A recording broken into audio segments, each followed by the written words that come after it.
เก่งกับกระเป๋าไม่รู้เป็นอะไรกับกระเป๋า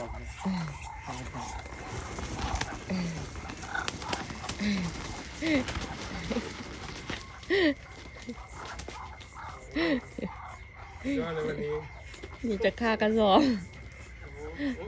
หมูช่วยจัดการกระสอบโอ้โห ยอดเลยนี่โหดแบบไหนวะเนี่ย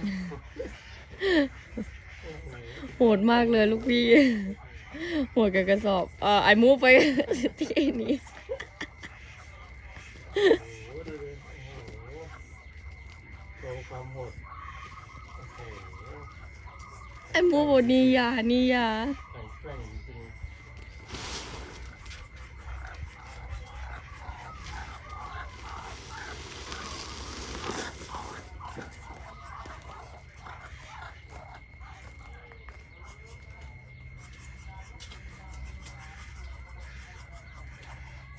ไม่เคยเห็นว่าขนาด